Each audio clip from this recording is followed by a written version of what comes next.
Good evening. Welcome to the February 7th, 2022 Merrimack School Board meeting. Please join me and rise for the Pledge of Allegiance.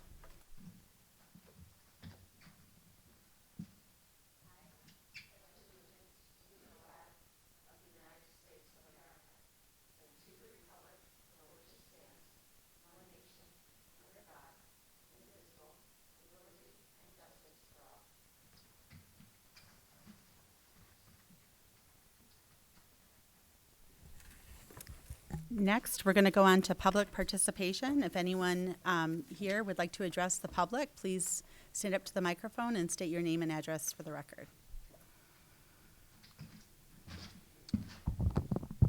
Ken Martin, Woodward Road. First of all, it seems like the student was found, which was great news. Thank goodness. Is your mic? I think so. Is cool. Yeah, that's probably a problem. I have that problem. Thank you. No problem. So yeah, great news to hear that she's been found.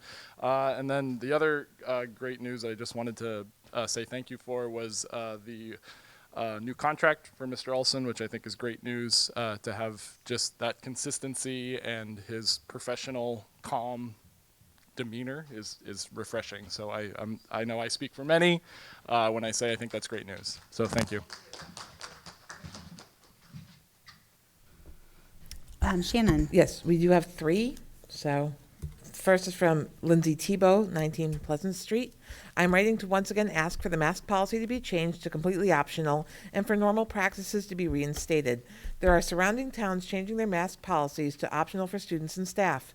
We are at a point that we have the tools to combat COVID, and we need to return to normal for the sake of our children in all aspects. The Litchfield superintendent stated just last week that masks would now be optional and that they are moving to, quote, a greater degree of normalcy and learning to live with the virus, end quote. I would really hope that Merrimack can do the same. It's time. And let me check out here. Are there any other comments? All right. And then Shannon, you can go ahead and finish up. Okay. So Nicole Arp, DW Highway. After doing a lot of research and speaking with school administrators, other parents, and the interim chief educational officer, I would like to know if the mask policy is even legally enforceable. I've asked in an email to show me what legal authority the school board has over me to make this medical decision for my children. The response was, I ask that you please work with us and help us get through a virus that is spreading very rapidly. That sounds like a request to wear a mask, not a requirement, and they refuse to show me any laws that give anyone else more authority over parents. I also asked about the legitimacy and legality of requiring a doctor's note to exempt children from wearing a mask, and again was not answered. I'm finding it very difficult to understand why I need anyone's permission to make this decision for my children. Even the legal references listed on the mask policy do not show how this is enforceable. The state of New Hampshire hasn't been in a state of emergency since June of 2021, and there aren't any federal, state, or local mandates or laws regarding mask use. I also asked what the disciplinary action was for students refusing to wear a mask and was ignored by some. However, the principal said that the student would be spoken to and the parents would be called, but they would not tell me about any further discipline beyond that. On the mask opt-out form, the school board made sure they could not be held responsible for any harm by opting our child out of wearing a mask. But what about the reverse? Is the school board going to be held responsible for any mental or physical harm done to children by making a policy that requires students to wear a mask? The CDC has finally announced that cloth and medical masks are not effective against preventing COVID. Even the N95 masks need to be professionally fit to the wearer to provide some protection. Also, the New Hampshire Department of Health and Human Services specifically states on their school and child care toolkit that they, quote, recommend face mask use for individuals that desire more protection. Nowhere does it say that schools can require students to wear a mask, even if community or school transmission increases. It only mentions the mask requirement for buses because it is a federal mandate. After speaking with other parents, lack of response from school leaders, and no clear disciplinary action explained, I really hope that I am wrong, but it seems like the only way a child can go to school without having to wear a mask is if they are sent to school without one and or refuse to listen to the teacher if they are asked to put one on. Are children as young as 5 years old responsible for standing up for themselves if they don't want to wear a mask at school? Why can't parents advocate for their own children's health and spare them the harassment from teachers and administrators telling them to put their mask on? Children will listen to the teachers even if the rule they must follow may not be justifiable or makes them feel uncomfortable. I really will listen to the teachers even if the rule they must follow. I really will. Don't understand. Sorry about that. Small font. Really don't understand how any of this is okay, ethical, or even legal. No one is answering any of my questions, and I think that all parents deserve to know what gives the school board the power to make this policy and enforce it, especially when so many people oppose it and feel it is harmful to their children. After repeated attempts requesting questions to be answered, the school board needs to provide actual legal references that prove that the mask policy is legally and ethically enforceable, regardless of the school board members' personal views. Next is from Sheena DeBork. And let me just make sure. Sorry, I don't have an address. I will need one, and I will email Sheena. I'm not allowed to take it from the public, but thank you. I will be emailing Ms. DeBork to get her address so we can enter it into record. Okay. Thank you. Becky Statz, 11 Bradford Drive. Hearing the comments, it also reminded me that there was something that I wanted to ask. I see that Caitlin is wearing a N95 at the moment. And, you know, we're all very familiar with cloth, paper, surgical, N95. N95 are medical masks. I mean, this is something that we know. How is it that the school board feels that they can require a parent to enforce, or a teacher to enforce, or for a child to wear a piece of medical equipment in the school? This should be, I mean, it seems to me to be overreach. Should this not at the very least be with the consultation of the child's doctor, pediatrician input? I thought. Comments? One more. It looks like we have a couple. Okay, so first is Alan Beebe from 81 Wire Road. End the mask requirements. You're creating a mental health crisis in the community. Thank you. And then we did get Sheena DeBork, 89 Belmont Drive. Thank you for that. And now I have to go back to the comment. Whoops. Bear with me. So sorry. Seem to wipe out the No, comment. you're fine. Take your time.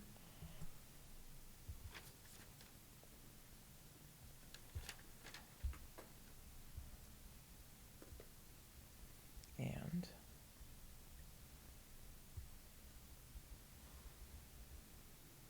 interesting. Hold on 1 second. I've got it. Thank you. Sheena DeBork, 89 Belmont Drive. Sheena DeBork. Brett Weinstein has said, no healthy society takes health from young people to protect the old and infirm, not an acceptable and ethical trade. But that is what we have been doing, sacrificing our children's mental and physical health so that adults can, quote, feel safe, regardless of whether or not they actually are any safer. We all know cloth masks do not prevent the spread of COVID-19. The CDC even finally admitted it. I don't know why we have to continue to repeat ourselves, but we will. Current hospitalizations are down, 244 today. 3 weeks ago, it was 426. A month prior to that, there were 475. We have fewer hospitalizations today than on November 16th, when there were 260. COVID-19 is a seasonal virus, and masks in the school setting do not stop transmission. There is no data that shows conclusively that masks make any difference, yet you continue to force our children to wear them. Fortunately, all of the schools are well below the 5% mark for cases, and that is on trend. I sent the superintendent an email on January 25th, but received no response. I still expect an answer, and the community deserves an answer as to why the decision was made to use a 2-week time frame once a school has hit one single day of 5%. Bill stated at the January 18th meeting that 2 to 3 days does not constitute a valid trend. If that's the case, why would we use a single day at 5% to constitute the removal of the opt-out? So I ask you to remove the mask mandate completely. It's time to unmask the children. Parents who wish their children to continue to wear a mask can certainly do so, but there's no need for required masks in the classroom or in the hallways. It's also time to unmask the teachers if they wish to do so. If not now, then when? When will kids actually see their teachers' faces? How can anyone minimize the importance of that? Masking is a barrier to communication. Even Dr. Leanna Wen, a medical analyst for CNN, has stated that cloth masks are little more than facial decorations. If you need more data, South Korea is 99% masked, 85% fully vaxxed, and they use vaccine passports.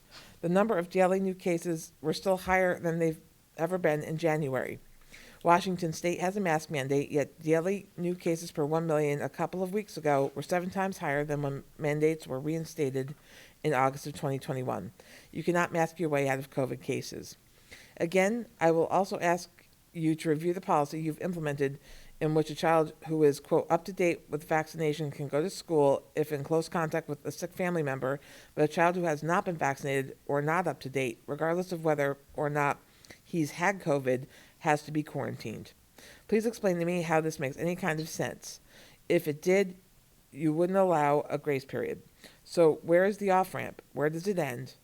When do you finally admit that masking children has no bearing or impact on cases in the schools? And I believe that has us caught up. Okay, that concludes our public participation.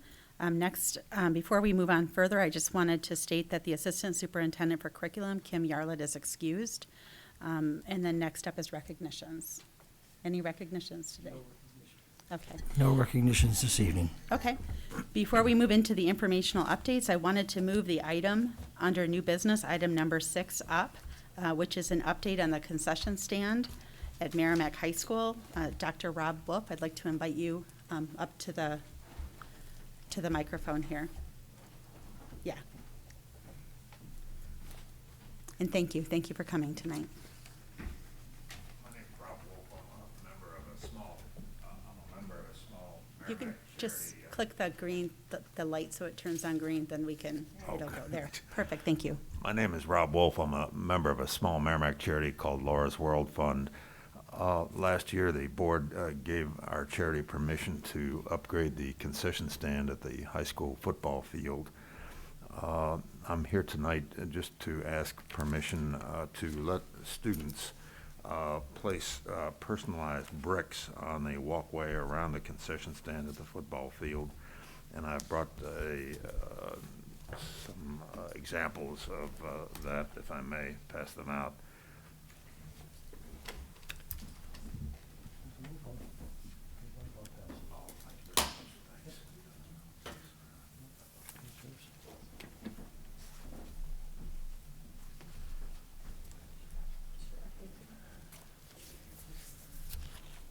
I have spoken to Mrs. Ravenel, who was in charge of laying the personalized bricks at Reeds Ferry School 10 years ago, and she was pleased that the students were able to do that, and with a result.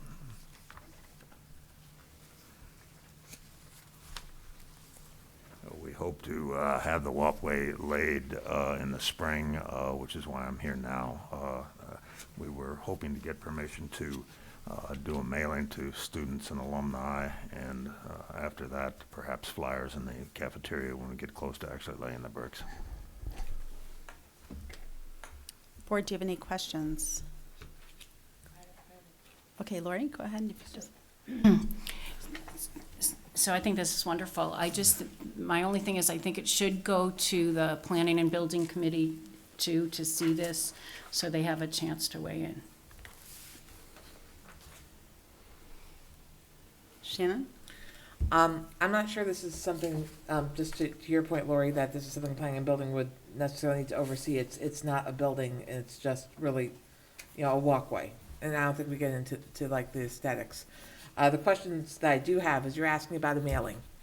And so you're asking for the district to send out a mailing.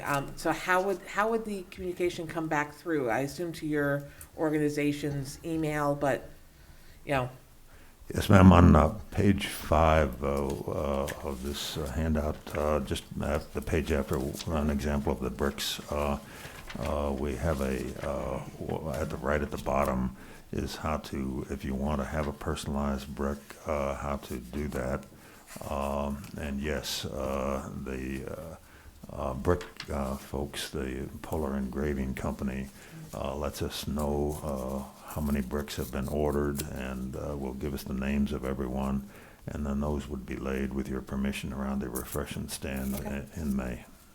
Yep, so I guess when it comes down to it, if we're sending the email, we probably would not give our email addresses out for consumption. So is there a URL that would send them to this form?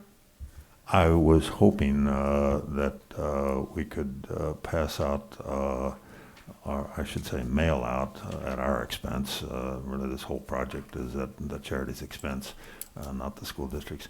We would mail out to students and alumni, if they had addresses, what was available to do. The alternative, or in addition to, we could use flyers and pass them out at the high school rather than mailing anything.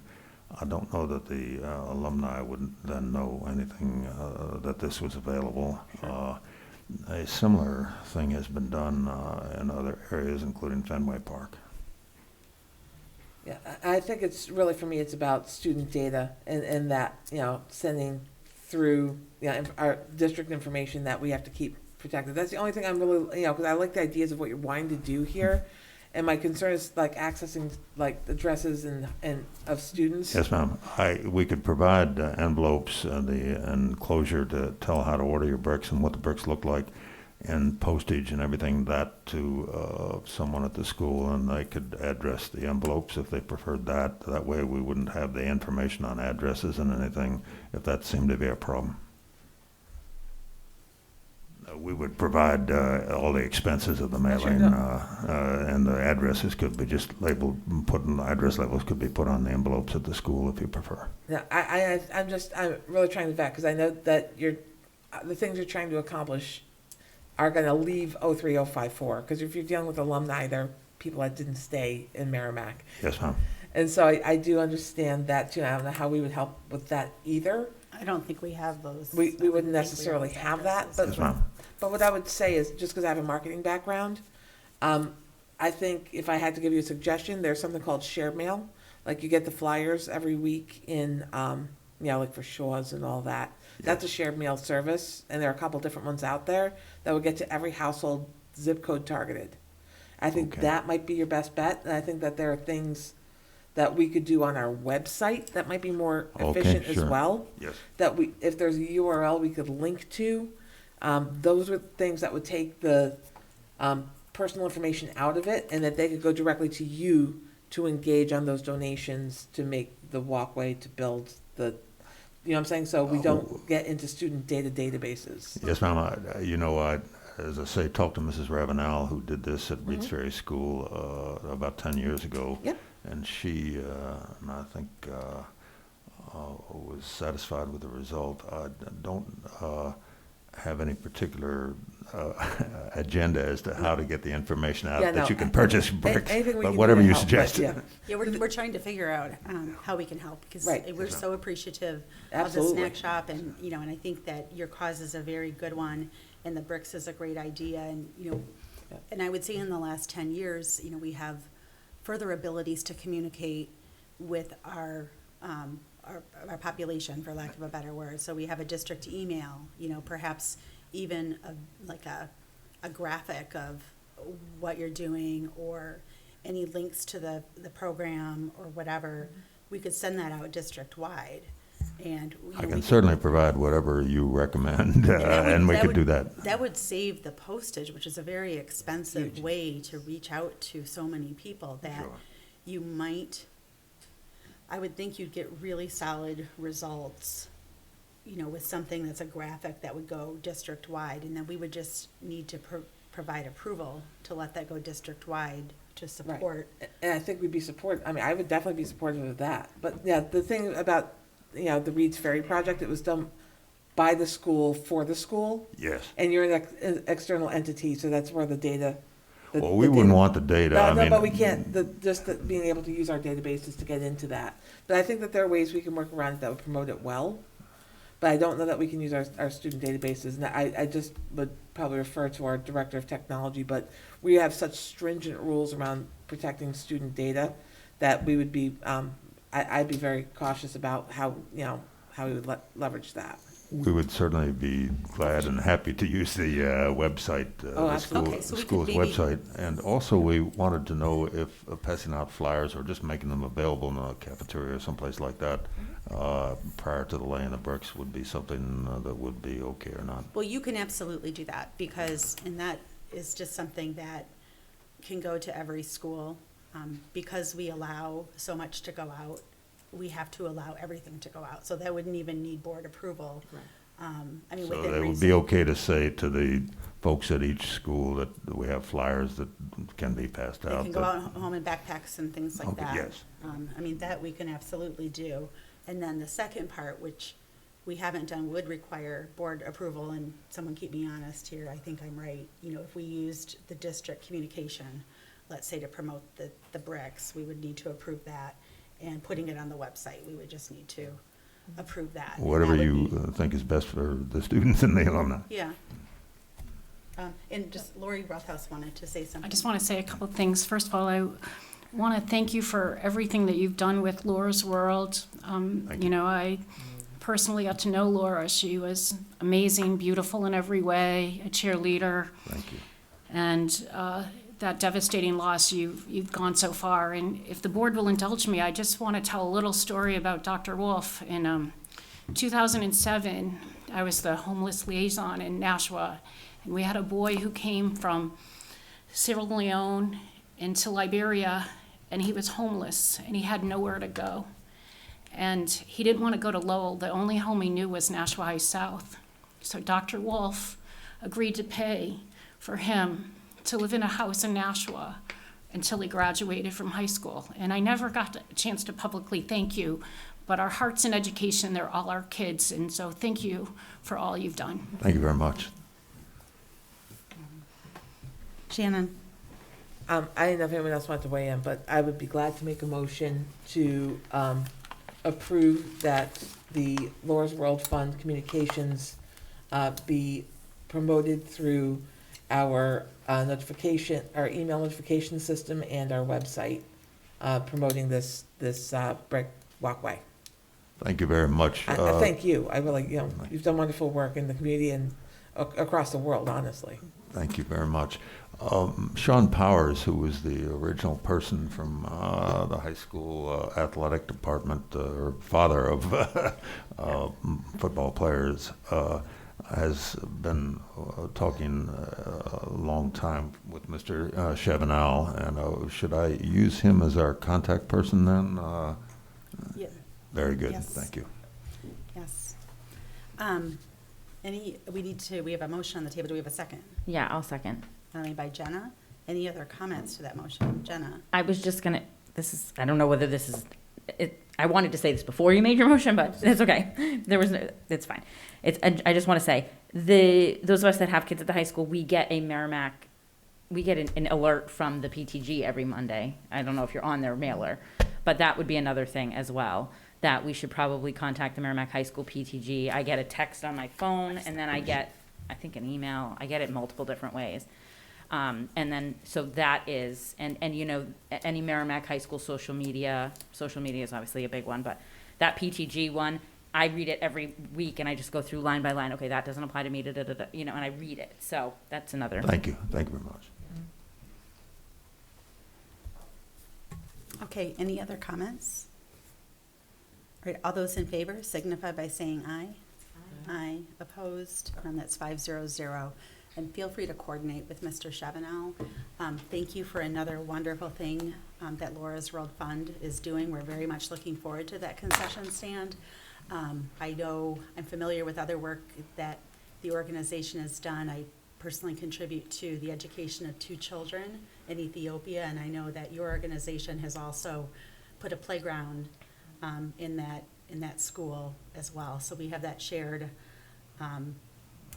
common interest anyways. But I just wanted to thank you again for all that you do, and thanks for coming out tonight. Thank you very much, thank you. May I just say one thing? Yeah, you Dr. sure. Wolf, if you would, I would love to, at your convenience, would love to receive some information about Laura and the legacy that she has left the school system and the community. Yes, sir, thank you very much. I'll make an appointment, thank you. Thank you. Thank you very much. Thank you. Have a nice evening. Okay, next we're moving on to the informational updates, the superintendent update. If you don't mind, I have a little case of laryngitis, so I'm going to take this off while I speak. And first of all, I want to thank you for our last meeting or two approving the increase in the substitute rate. We sent out another flyer, and we have almost 40 new applicants coming into the office as substitute teachers. So your actions have provided great benefits to the school system. I want to thank you also for expressing your confidence in me, and thank you to everyone here tonight.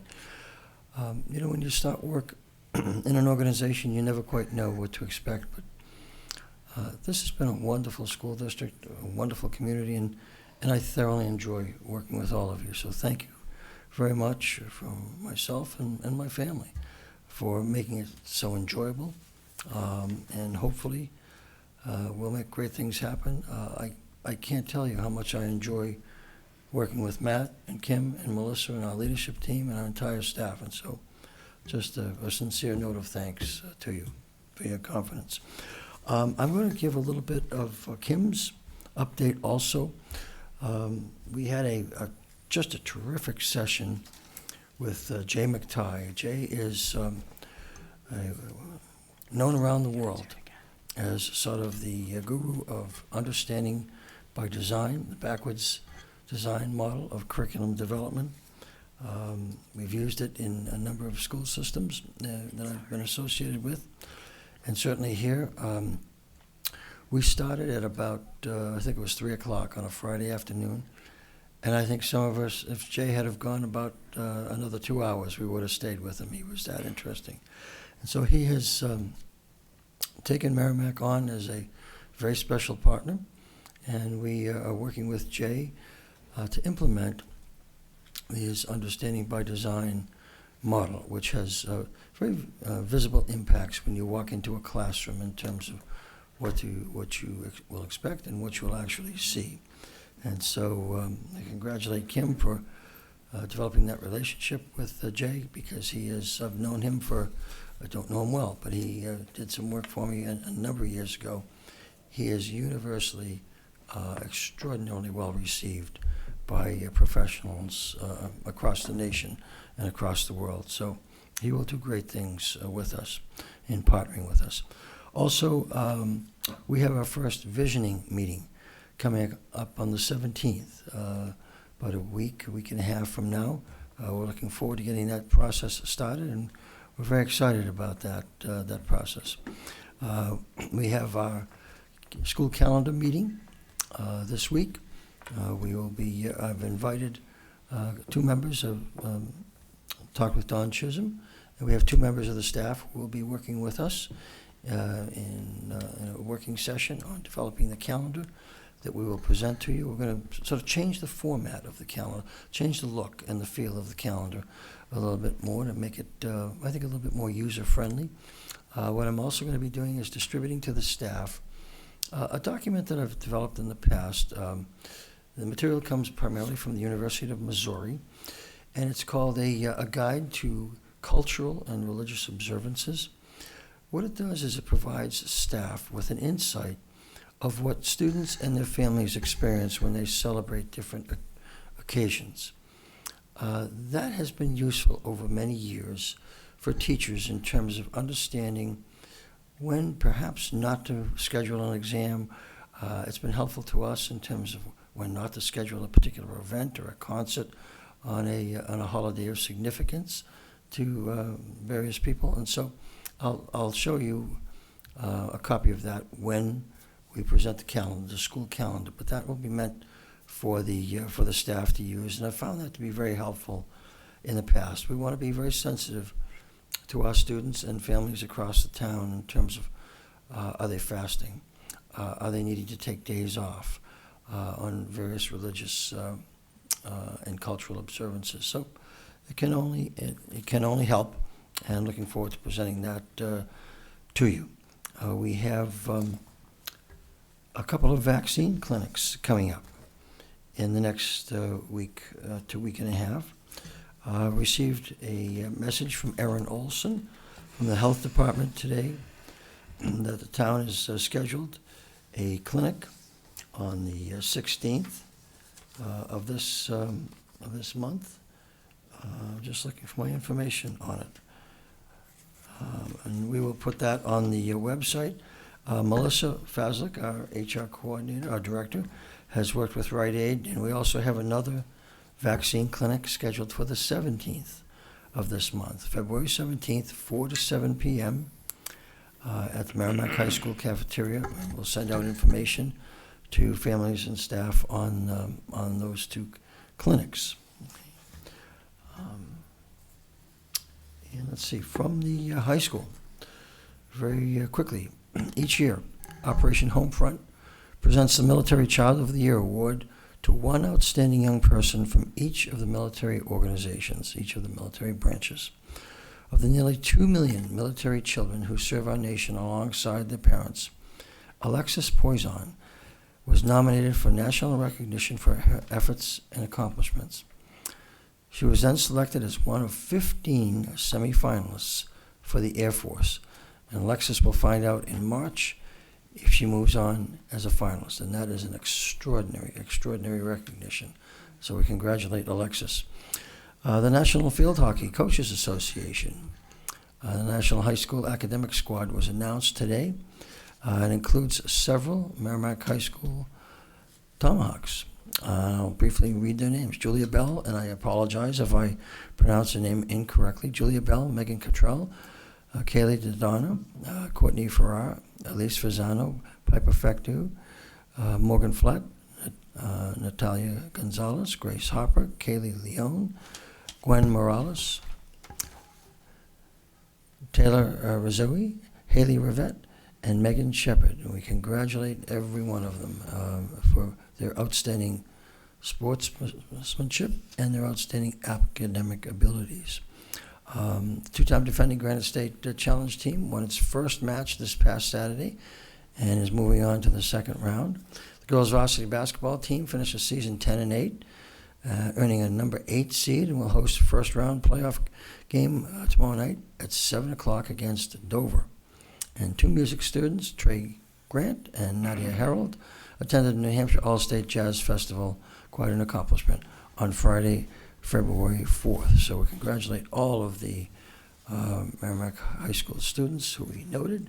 A couple of other notes. Let's go to, under the leadership of Michaela Champlin at the Thorntons Ferry, through a grade level penny wise competition, students and families have raised over $6,500 in 1 week for a new playground. The 4th graders took the victory lap in the school as they raised the most money, which is going to the new playground, as I mentioned. I want to thank you to the parents, the teacher groups, the Thorntons Ferry, and the staff and students for coming together in such a wonderful community spirit. And let's see if I have anything else. I believe that is it. And it's always enjoyable to recognize the accomplishments of our staff and students. We have great students and great staff, always doing wonderful things that make us proud. Thank you. Next up is the school board update, and the update that we have is what we've already talked about tonight, which is the extension of Bill Olson into another year.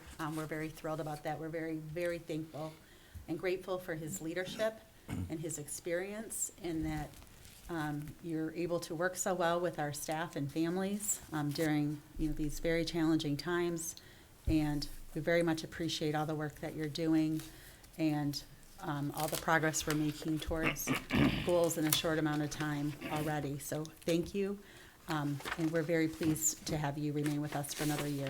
Well, thank you very much. As some of you know and will know, I do make mistakes, and so, but I appreciate greatly your confidence. This is a very special community and a very special school district. I just know how much I appreciate it and enjoy working here. You bet. And then next up is the student representative update. Caitlin? I have no update for tonight. Okay. Moving on to old business, the Health and Safety Task Force update. You will see that there is the board's response to COVID data. I don't think you're asking for a vote from No, us, that's- so. that's correct. I guess it's there if we needed it for some reason, but that wasn't the intention for tonight. So I wanted to clarify that before we move into that item. Bill? Yes, thank you for clarifying that. Our numbers, COVID numbers are dropping, fortunately. Although the state still has this region of the state DPHHS still has this area of the state in substantial transmission. We're encouraged that the numbers are beginning to decline, although we know that happened in the past and the numbers, rapidly increased again with a variant, so we're keeping our fingers crossed.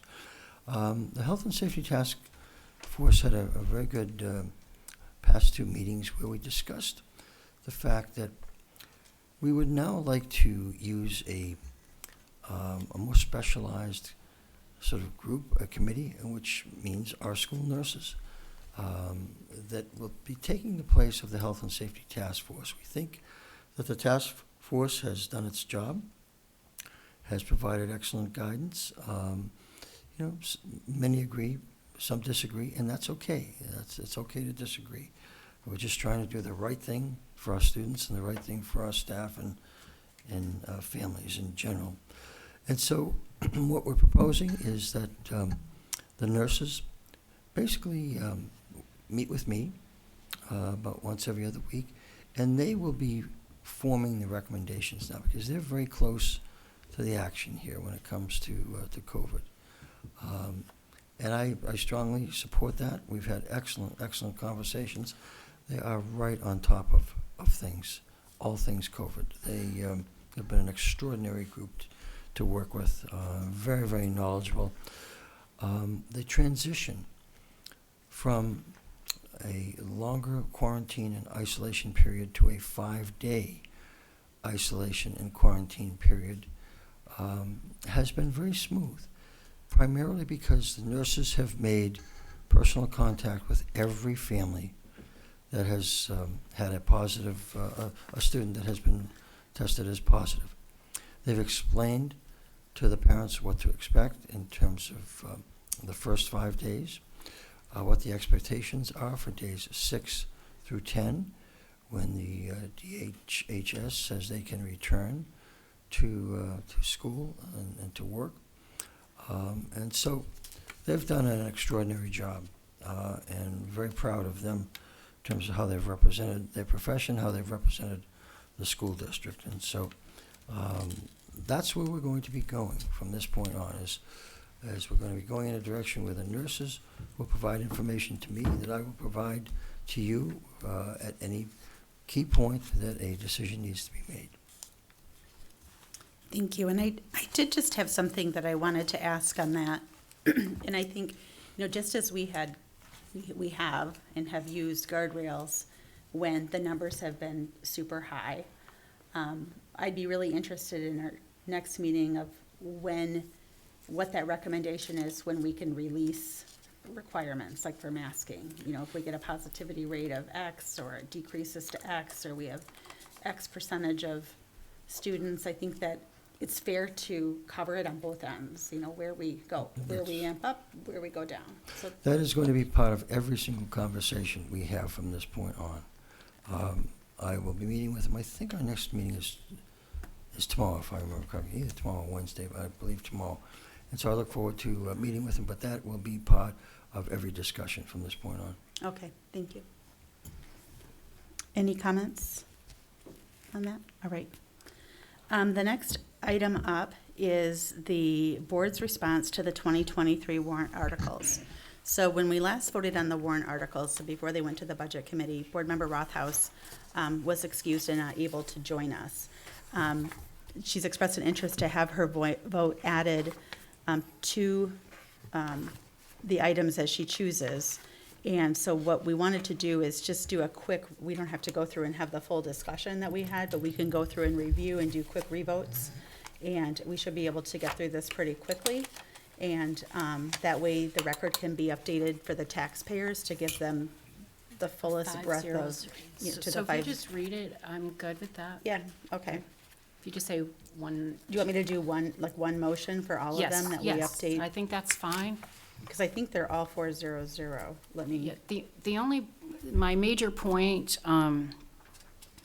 would be, I think the entire budget process went very well. I'm very grateful for all the people that worked so hard on the budget process.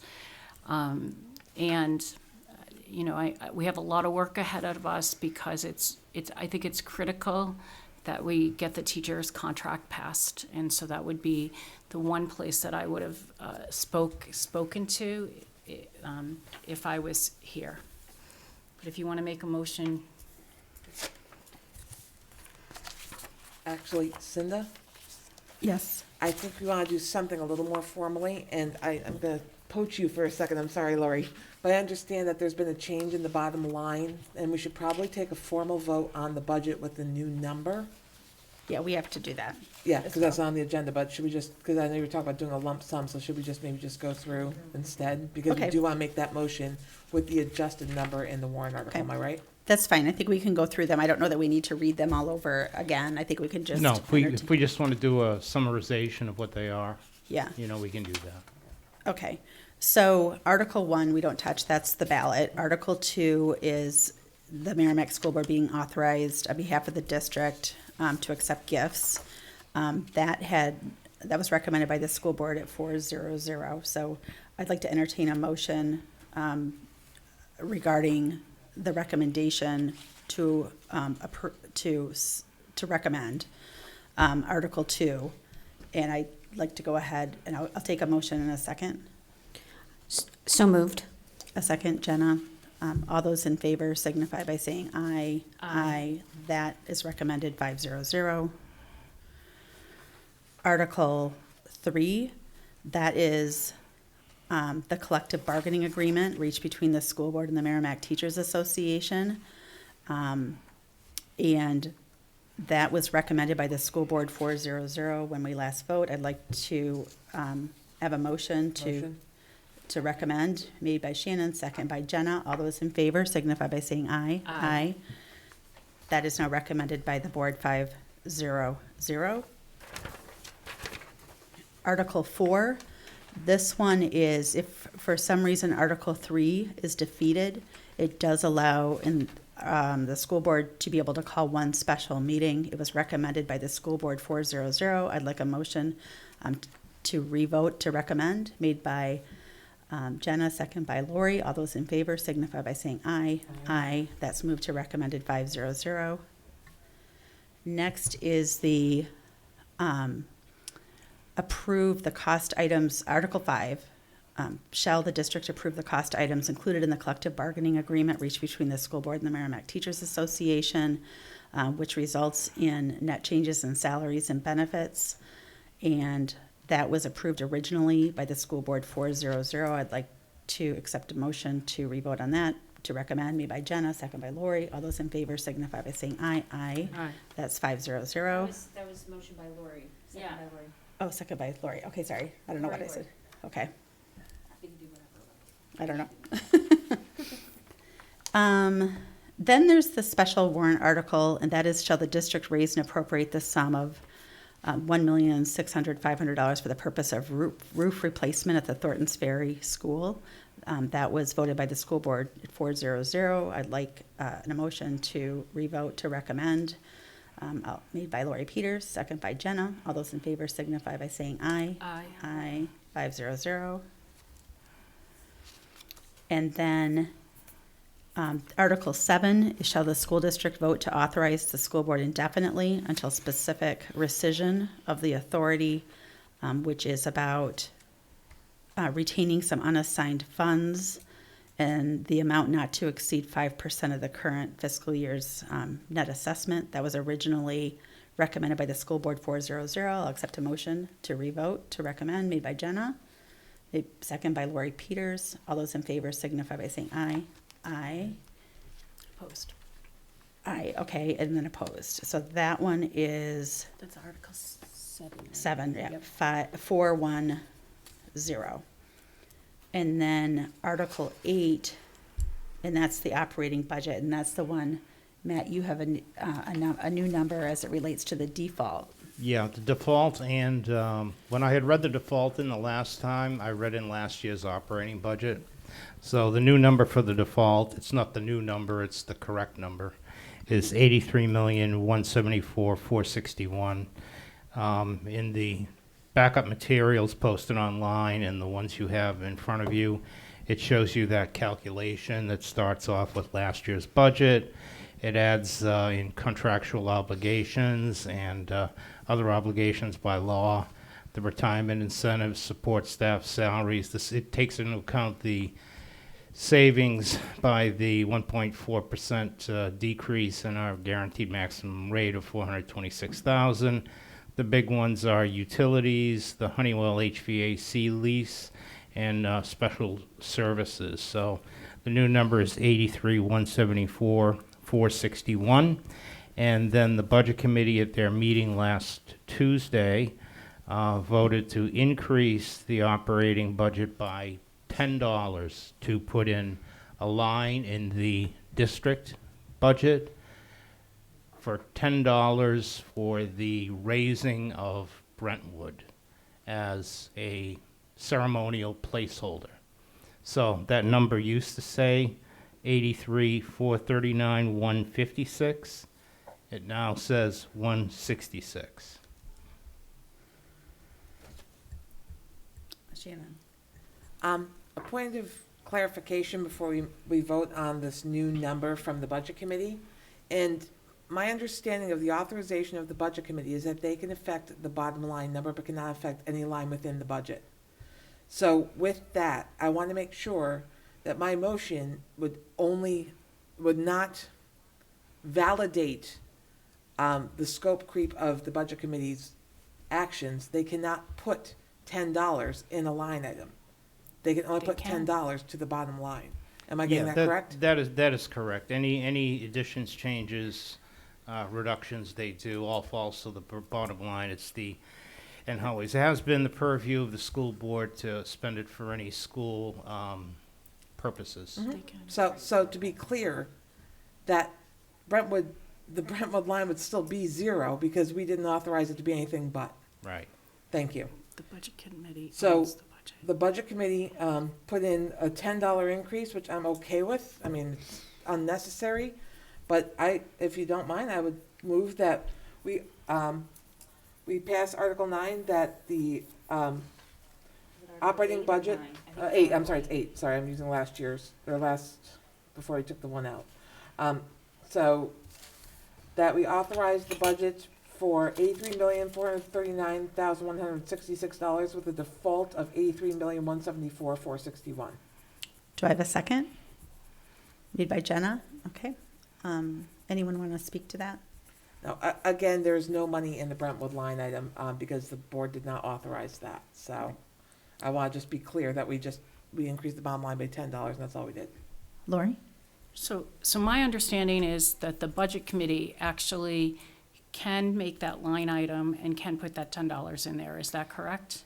It's in the overall, when you report the budget on the MS 2027, I mean, it's broken up by function. And the function is maintenance of operation and plant. And then, district-wide regular education, special education. And so in that maintenance of operation and plant is everything that has to deal with facilities. And that's around $2 to $3 million. So that's where it would fit in, essentially. They can't create, they can say they want to create a line item, but this isn't a different purpose. This is a purpose that's encompassed in that maintenance of operation and plant line So for facilities. So here's my point. From the very beginning, I wondered if the Budget Committee should read the budget and then make recommendations to us. But we give the budget to them. They're elected people. We give that to them, and it's their job as elected officials to make those corrections or recommendations you know, and so that's why I always thought the process, because I thought it should come from them to us, and that would be, but we send it to them, and then as elected officials, that becomes their job. The operating budget becomes their job. It is what they recommend that goes to the deliberative session. The board at that point in time, once they get it back after the public hearing, because there's going to be a public hearing tomorrow night. So this number may change again. And if it does, you'd have to get back and vote on it once again. But it's up to the budget committee can change the figure. They can say to specify a location, but the board has the power of which line items it goes into. Board has the power to do line item transfers by a vote of the school board. Budget committee does not. They're just adding to the bottom line. Yep. So essentially, I mean, even as in your responsibilities, you can create a line item. We don't have to Absolutely. approve, so essentially as a courtesy, hearing what they said, you can create one with $0. Correct. But this particular warrant does not specify what line item it is, just simply saying the bottom line of that budget, which is really the purview of the budget committee to add or subtract from what we've given to them. Yeah, Yeah. absolutely. I hope I know what I'm voting on. So essentially, we're voting on the bottom line of the budget. We're not voting on, it doesn't state anywhere in here what the budget committee has done. Okay. We're just voting on the bottom line. Okay. All right, we have a motion on the table and a second. Any other comments?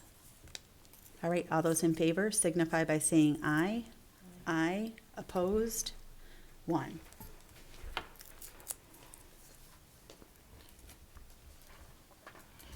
So that motion carries. So my understanding is we are taking the money out that we put back in, or not, that's not true? No. No, we weren't. Okay, then can we read We to? vote, okay. All right, sorry. I just needed clarification. All right. We're going to repeat the voting on that motion. Sorry, repeat. Yeah, do I have a motion to repeat the voting? Made by Lori Peters, a second. Shannon, all those in favor signify by saying aye. Aye. Aye. Opposed, that's 5. Opposed, 0. The motion carries 500. Okay, so that takes care of that. Thank you. Thank you, everyone, for going through that with us. Next is the new business, which we've already done, and now we are on to policies. The annual review of the investment policy. Matt? Yes, this is the same policy that was adopted a number of years ago.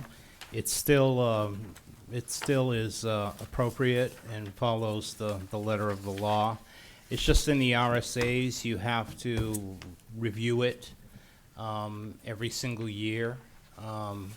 And some years we've done it, we've been caught up on other things, and my auditors remind me that you have to have this going before your board every single year to review the investment policy.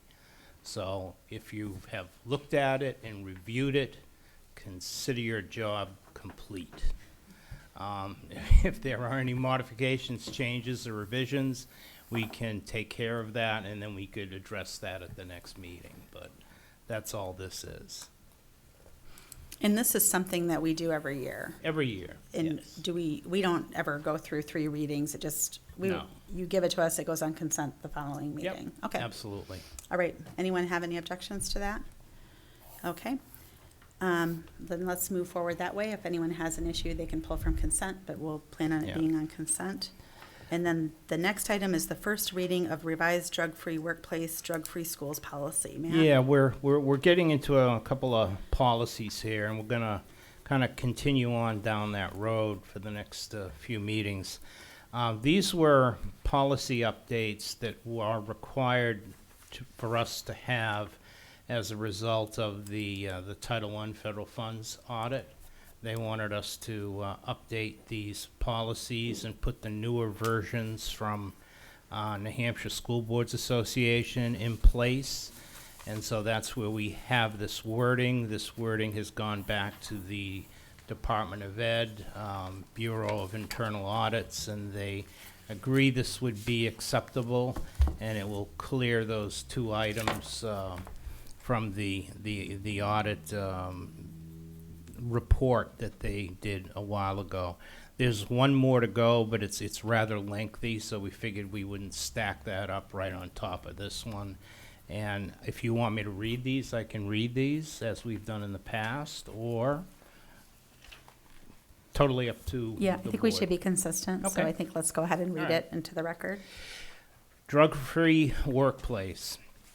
All district workplaces are drug and alcohol-free. All employees and contracted personnel are prohibited from unlawfully manufacturing, dispensing, distributing, possessing, using, and/or being under the influence of any controlled substance or drug while on or in the workplace, including employees possessing a medical marijuana card, distributing, consuming, using, possessing, or being under the influence of alcohol while on or in the workplace. Number 2, for the purposes of this policy, a controlled substance or drug means and includes any controlled substance or drug defined in the Controlled Substances Act 21 U.S. Code 812C or New Hampshire Controlled Act RSA 318-B.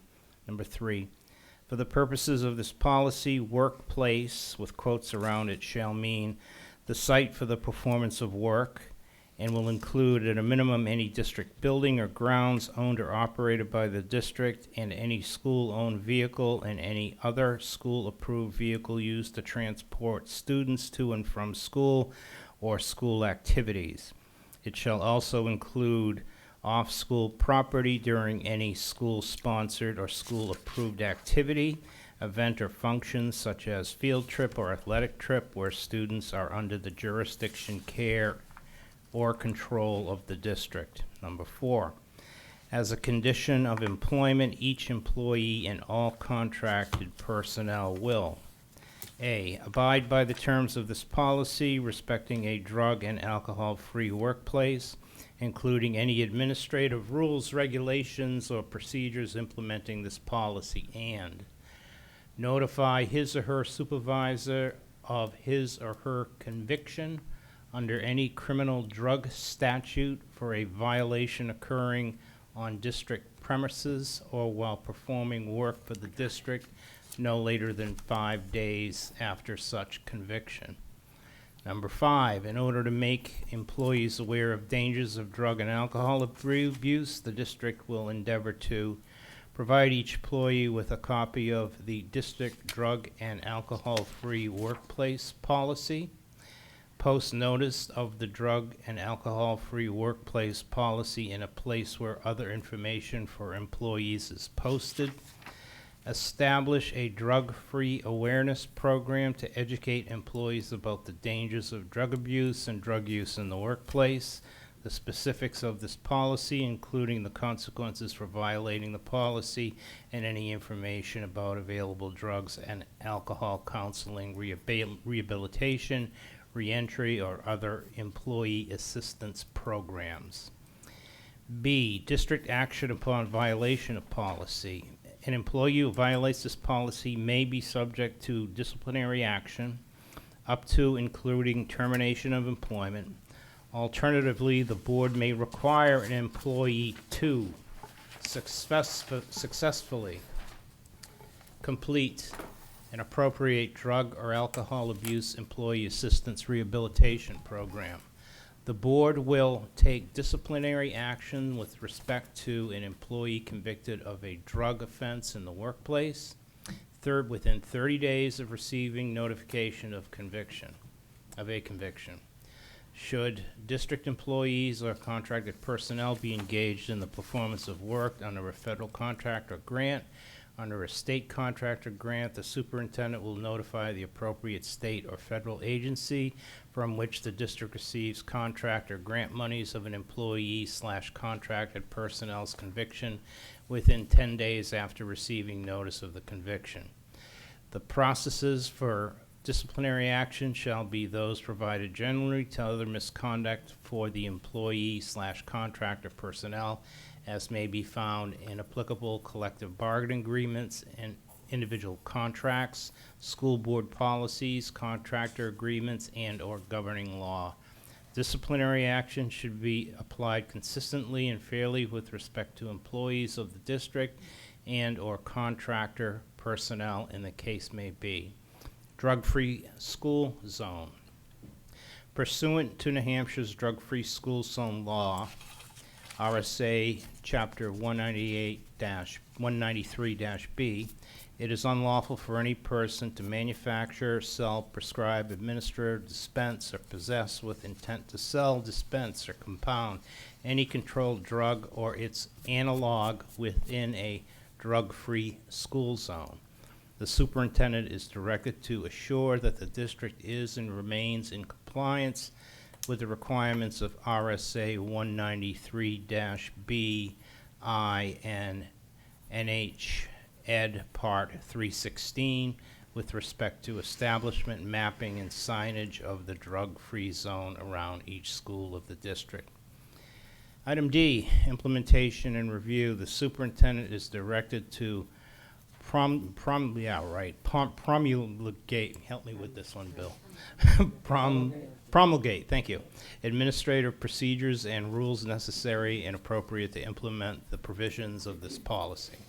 In order to maintain a drug-free workplace, the superintendent will perform a biennial review of the implementation of this policy. The review shall be designed to, 1, determine and assure compliance with the notification requirements of Section A.5, A, B, and D.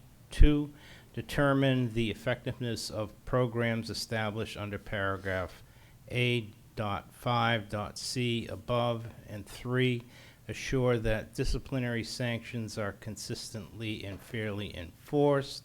And 4, identify any changes required, if any. Legal references: 41 U.S. Code 101, drug-free workplace requirements for federal contractors and federal grant recipients, RSA Chapter 193:B, drug-free school zones, and New Hampshire Admin Code Ed Part 316.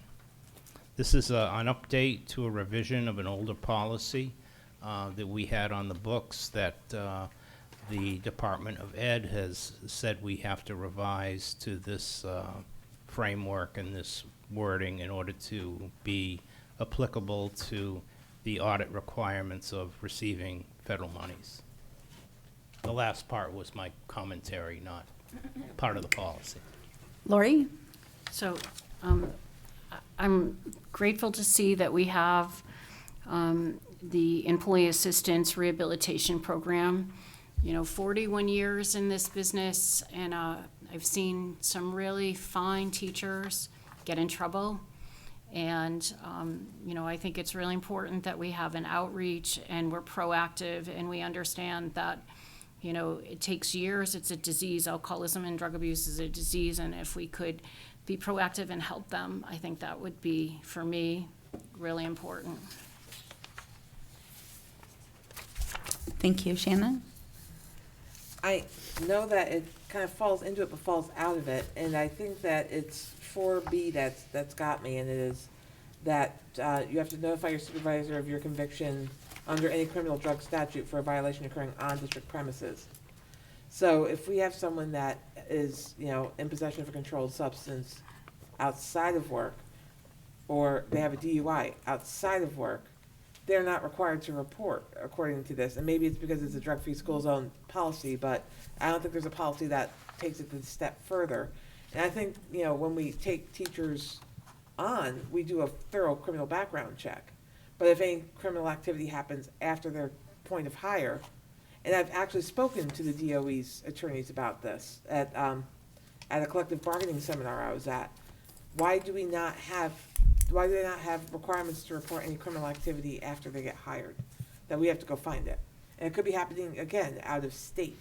It could be, we're not necessarily going to see it in the union leader. And I think that when we talk about, this is just one area, but I think it's something that, you know, I don't know if there's a way of pursuing, but it kind of jumps off that conversation.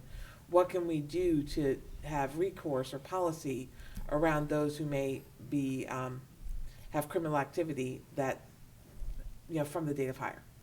So I don't think that we have we in New Hampshire, so it's not Merrimack. We in New Hampshire don't have a solid handle around that because, you know, even the DOE recognized, but you were there actually, you were sitting right next to me that day, Yep. that there's a recourse for that. So we get them in and then we can't check to see if they're keeping up to the standards that got them the job in the first place. And we are dealing with kids. So that's just something that's always kind of hit me the wrong way, but I don't know if there's any legal reference or policy that we could do as a board to get our hands around it. When I was reading that kind of leapt out at Doesn't me it? too. Yeah, it did. And you know. remember that seminar, because I think you went I on for like do. 20 minutes on that, because it hit Right. them the wrong way too. They didn't have a structure in place for it, but that always hit me the wrong way too. So maybe this is something that you could take back to our Attorney. school attorney and see how that might be best addressed, and then we have a couple more readings to go, so we could address it at the next meeting. And it might be a whole different policy, because again, it goes beyond drug-free workplace. Yeah. But it's just something I think that this launches that conversation. Yeah. And I would add that industry practice for people who are in security or sensitive areas or children areas, those kinds of things do have reinvestigations.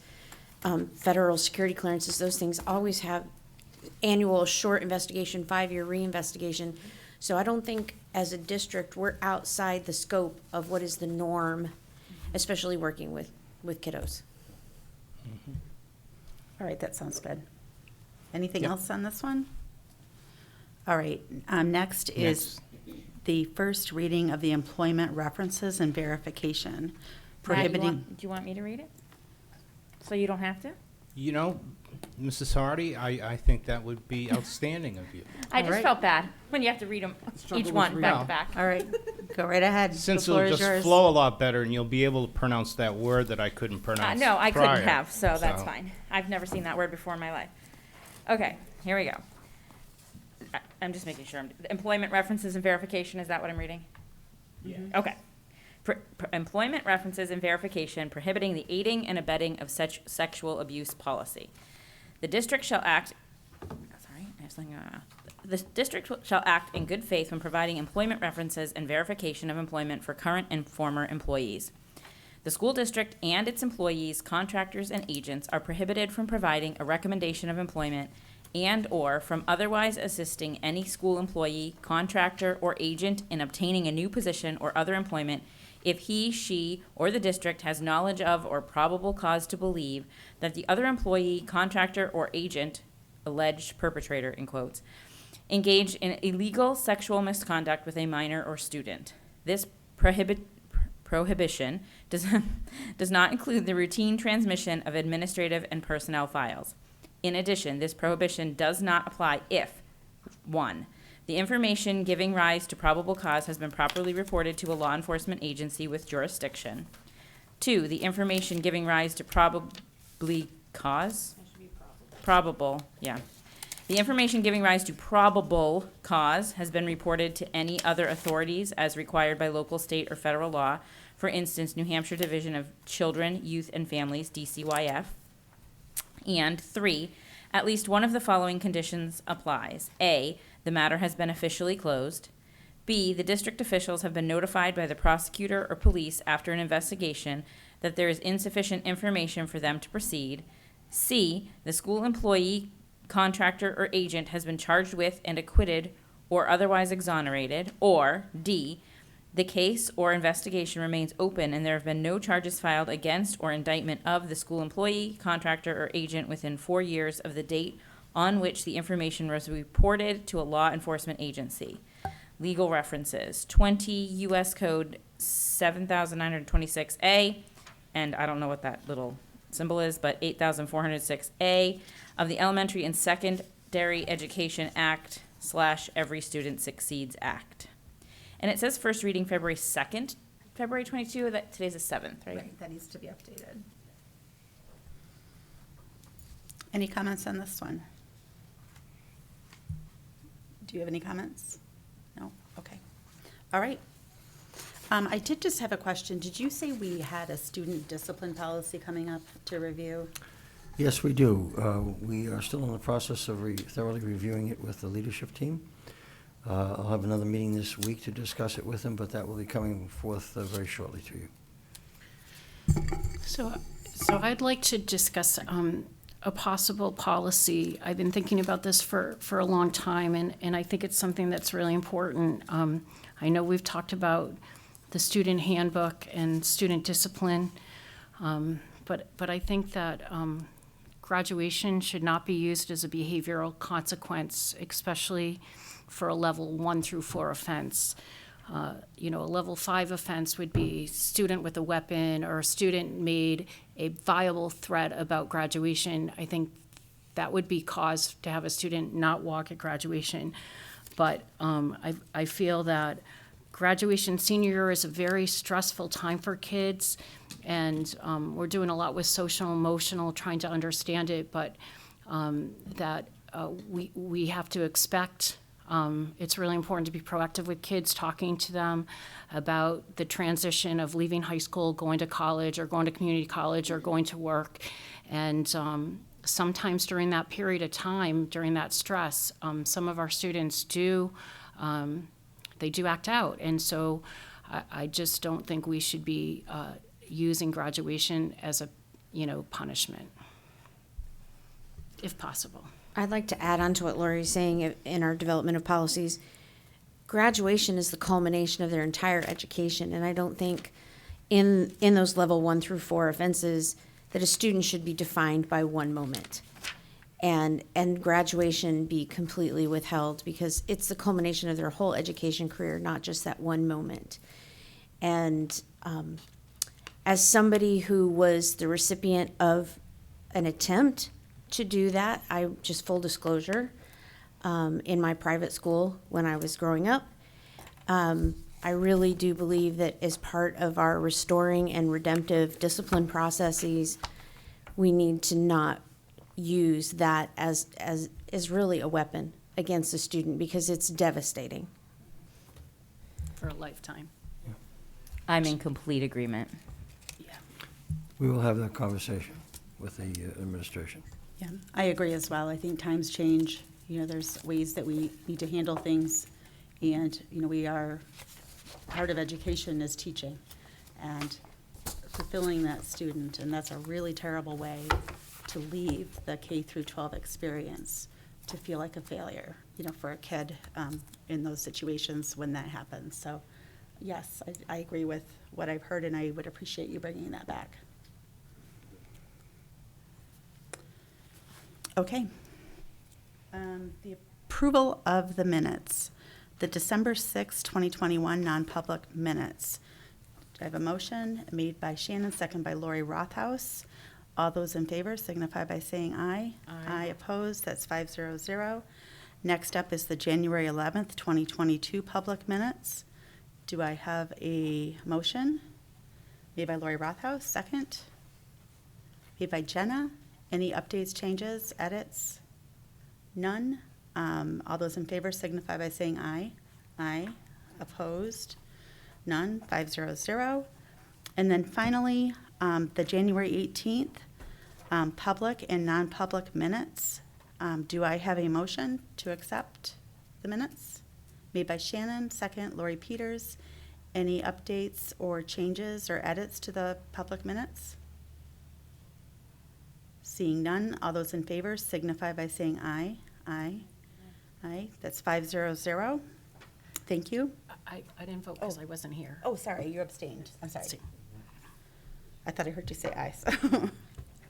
Okay, so it's 401 for January 18th. All right, the consent agenda. Do I have a motion to accept the consent agenda? Are we going to present it first? Oh, yeah, the present agenda. I'm kidding. I'd like to present to you the following nominations. Athena Savakis as a teacher, Merrimack Middle School. Alice Kerr as a special education teacher at Master Cola Elementary School. Kyle Mason as a social studies teacher at Merrimack High School. John Mullen III, science teacher at Merrimack High School, and an administrator nomination, Stephen Clare, principal of Merrimack High School.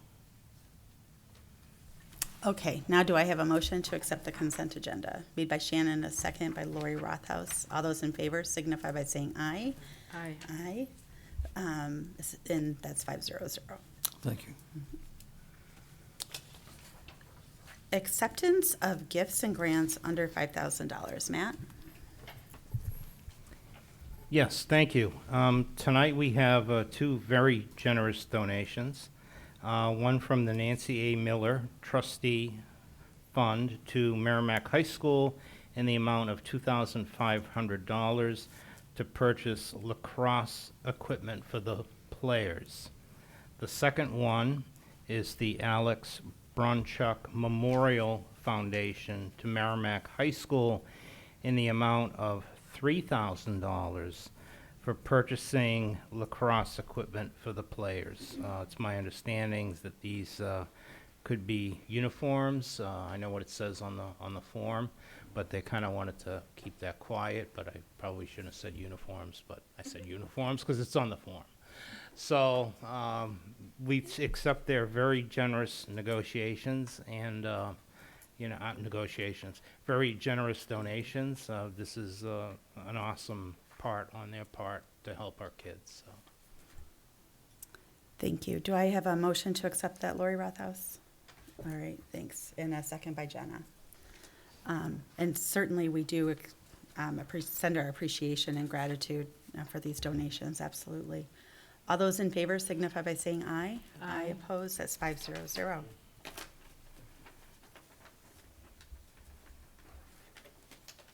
And then next is the committee reports. Do I have any? I'll start. I think You can go first. we'll just start with you, and we'll just move right Okay, across. well, let's go this way. All right, so budget committee time. We had meetings the last couple of Tuesdays. I want to thank administration for last week, especially Bill and Matt for hanging in there for a long meeting last week to provide any necessary information. So I appreciate you being there. Several points. The major point of contention is the Brentwood building. Discussed 2 weeks ago was a request by the budget committee to the board for an off-ramp on when we would raise that building regardless of master plan discussion.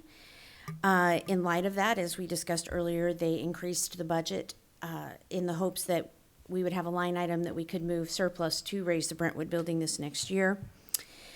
They wanted to send a very strong message that the budget committee would like to see the Brentwood building gone.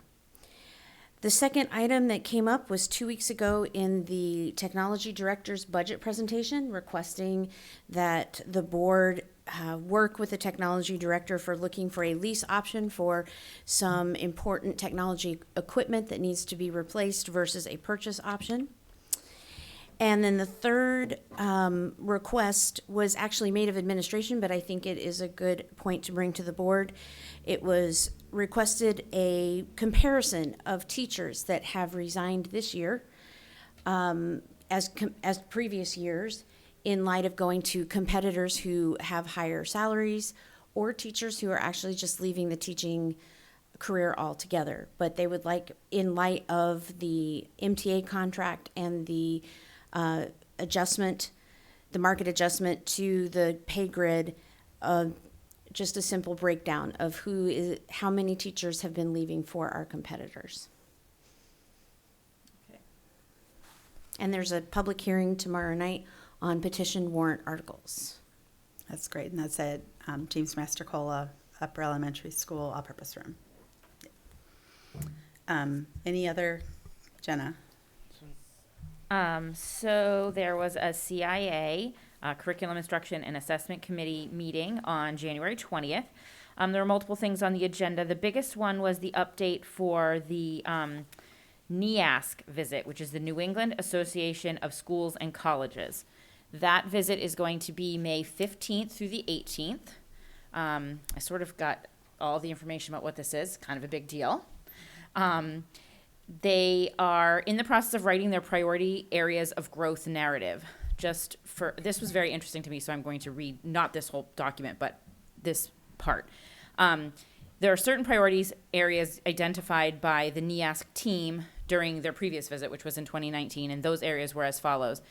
Number one, develop a vision of a graduate, which at this point is complete but just needs to be approved by the school board. 2, develop a school improvement / growth plan, and their rough draft will be completed by March 7th. And so that is also in process. And I think the clarification is not all of this needs to be 100% complete by the time they get here. They just have to see the progress on it. Number 3, complete curriculum revision. So there's a written curriculum in a consistent format using UBD for all courses and all departments. That includes units of study with guiding / essential questions, concepts, content, and skills, and integrates the school's vision of the graduate. And that, where we are on that is that the NEAS group has invited Kim to come to one of the meetings in February to discuss that and the progress towards that. Because we're in the process of purchasing a curriculum mapping program, and we're trucking right along the track of getting those things all in order. 4th was develop and implement programs that support student social and emotional development, strengthening relationships between adults and students. And as you know, there's a lot of work in the district going on with that. Number 5, ensure that all learners use technology across all curricular areas to support, enhance, and demonstrate their learning. And as you know, that has been a big push for us this year as well. So I just thought it was really interesting. So that's happening May 15th to the 18th. Also, they were talking about the health curriculum update, which is a complete K-12 curriculum revision for our health curriculum, and that is in process and being worked on. It's kind of fun being part of this committee because you get to hear of all the, sometimes we think that all we've talked about is masks, and sometimes I even think that all we've talked about is masks, but to hear all of this, there's a lot of really good work going on in our district by our educators and administration, so thank you for that. Do you have any committee reports, Shannon? All my stuff this week. All right, Lori. Okay. So Merrimack Parks and Recreation, the meeting was on January 26th. The updates were, they're looking for many camp counselors, so if we could get the word out, that's really important. The annual Winter Carnival is going to be on Saturday, February 26th. There is a sign up, so people need to know that. And then they talked a lot about working with the school district about the field shortage and seeing if that, there was something that they could do together through MYA and the high school, and all schools on the problem of lack of field space. Thank you. Next, we move on to correspondence. There are several items that we've received as a board. One was regarding a non-affiliated school group wants access for cheerleading at the Merrimack Middle School. So I need to circle back with you, Bill and Matt, regarding that item. Another one, we had a parent that just had some dashboard concerns regarding the accuracy of the dashboards. We had a couple of emails for or against masking. We also had a one that was a person that wrote us about being able to bid on an after-school program, and I think that's pretty much sums up, I think, collectively what we've received. Any other correspondence? Okay, seeing none, that puts us, Lori. Comments. Oh, that puts us, and then comments. Okay, can I speak? Yep. So I really want to thank the board and the community. As I said before, I am having hearing issues. I am a candidate for a cochlear implant, which should be coming pretty soon. But it's been a struggle, and people have been very gracious, and I really appreciate it. I know on one of the forums they were wondering why some of the school board members were taking their masks down, and that they're actually trying to support me. So I want everyone in the community to know that. That's why they're doing it, because they're really trying to help me be able to hear until I get the cochlear implant. So I'm very grateful for everyone's support. Thanks, Lori. Any other comments, Jenna? This is just an ahead thing. Thinking ahead. I don't, as we're thinking of putting together board agendas over the next couple months, this is not pressing. But as a high school parent and as a board member, I'm actually embarrassed is maybe too strong a word, but I know embarrassingly little, let's put it that way, about the, is it called the CTE program? The program, the trade program? I really know embarrassingly little about it. I think that I would like the community to know more about it. I myself would like to know more about it. I'd like to figure out how our students can be made more aware of those opportunities. In talking to my own children, they were like, what's that? I don't even know anybody that's done that. They don't know. Out of 3 children that I've had through or in the high school, they've never been, to their knowledge, we can take that with a big fat grain of salt, but to their knowledge, presented with that opportunity. And I would like to learn more and have the opportunity for the community to learn more. Maybe we can have some kind of a presentation. And this is and I don't know if this is the appropriate place to make this request, but I myself as a board member would like to go and have the opportunity to tour, to see what's being done. I want to understand it so that I can understand how those, I just want to be able to, if somebody asked me a question about it, I wouldn't be able to intelligently answer without asking someone else, which is fine. I suppose I could ask somebody else, but I want to know because I think I want to be able to celebrate it and encourage people to go through that program, just articulately. I want to be able to know. So if that's something that could be included as a presentation to the board, I would really appreciate that. Yeah, we will be very glad to do that, because those programs are extraordinarily important. And, back a few years ago, Jenna, the Massachusetts Business Alliance for Education conducted a survey of job skills that major employers felt were necessary, and about 65% of the respondents said technical education skills. So we'll be glad to make that presentation. We're also in the process right now, the area school systems, of trying to coordinate our calendars so that students don't miss any days, those students who participate in the CTE programming. So we'll be very glad to present that to you. And I just want to be clear, no rush. Like, it doesn't have to be the next meeting or anything, but I would love to Understood. learn more. That's a great suggestion, and I think it's certainly an area, that we need to look at. And I think not only with the area schools, but where we see it going. Because as we all know, there's different pathways for different students. And, I think the last time I heard, it's been a couple years since I heard about that program as a school board member, and it had to do with a potential partnership with an automotive program that we looked at out of Concord. Those are really valuable skill sets for the right person, right career path, and we really want to make all of our students, life and career ready, and that means different things to different people. So, Lori?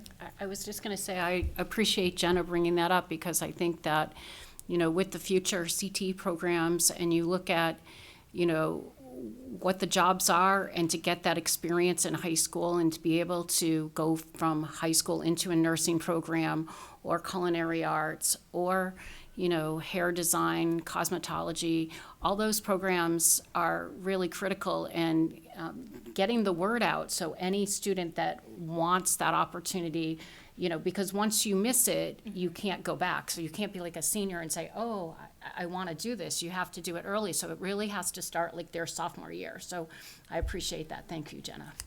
Well, and I think maybe it kind of fits a theme that I feel like, would be helpful. I think at one of the recent meetings I talked about, the benefits of the language opportunities that we offer.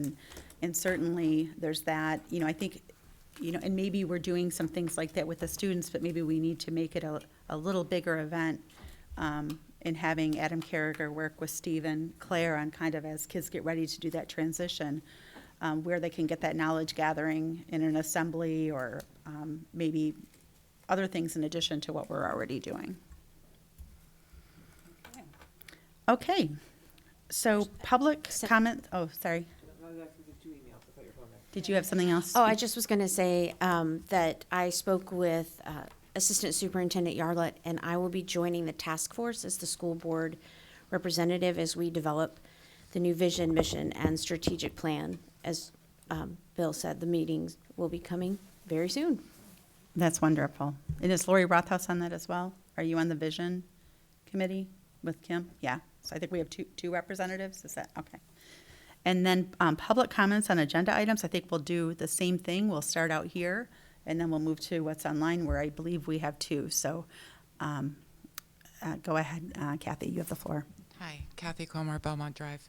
I actually had a question about something that Dr. Wolf was saying.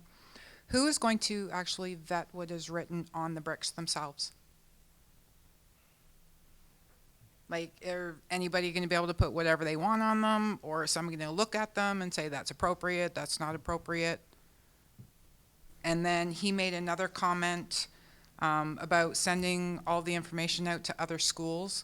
If it's for Merrimack, why are we allowing other schools to put bricks around our property, shall we say, for lack of a better term? And you and I can correspond on that, Okay. or with Bill, but I think the idea was that schools within the district. Okay. Yeah. But once again, if it's schools within the district, it's going on our property. Shouldn't this just be for Merrimack?